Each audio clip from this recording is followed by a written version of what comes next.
ரேபரேலி தொகுதியில் ஐக்கிய முற்போக்கு கூட்டணி தலைவரும் காங்கிரஸ் கட்சியின் மூத்த தலைவருமான சோனியா காந்தி இன்று வேட்புமனு தாக்கல் செய்தார். உத்தரப்பிரதேசத்தில் உள்ள ரேபரேலி லோக்சபா தொகுதியில் காங்கிரசின் கோட்டையாக பார்க்கப்படுகிறது. 2004ஆம் ஆண்டு பொதுத் தேர்தல் முதலே சோனியா காந்தி இந்த தொகுதியில் இருந்து தொடர்ச்சியாக தேர்ந்தெடுக்கப்பட்டு வருகிறார். 17வது லோக்சபா தேர்தலிலும் ரேபரேலி தொகுதியில் போட்டியிட முடிவு செய்து களம் கண்டுள்ளார் சோனியா காந்தி. இதையொட்டி இன்று ரேபரேலி தொகுதியில் வேட்புமனு தாக்கல் செய்தார். ரேபரேலி தொகுதியில் வேட்புமனு தாக்கல் செய்யும் முன்பாக சிறப்பு பூஜைகளை மேற்கொண்டார். அப்போது அவரது மகனும் காங்கிரஸ் தலைவருமான ராகுல் காந்தி, மகள் பிரியங்கா காந்தி ஆகியோரும் ஹோம பூஜைகளில் பங்கேற்றனர். பிரியங்கா காந்தியின் குழந்தைகள் ரைஹான் மற்றும் மிராயாவும் பூஜையில் பங்கேற்றனர்.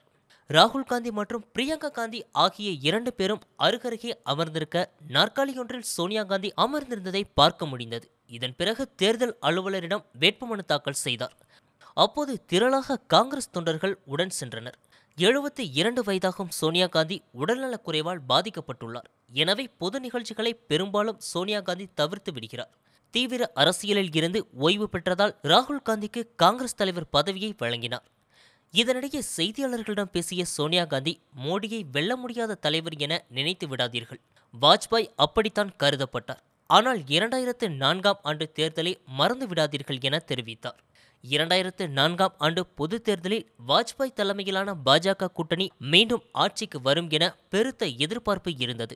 ஆனால் காங்கிரஸ் தலைமையிலான கூட்டணி ஆட்சியை பிடித்தது. பிறகு 2009ஆம் ஆண்டு பொதுத் தேர்தலிலும் காங்கிரஸே வென்றது. 2 முறையும் மன்மோகன் சிங் பிரதமராக பதவி வகித்தார். இதைத்தான் சோனியா காந்தி பாஜகவிற்கு இன்று எச்சரிக்கையாக தெரிவித்தார்.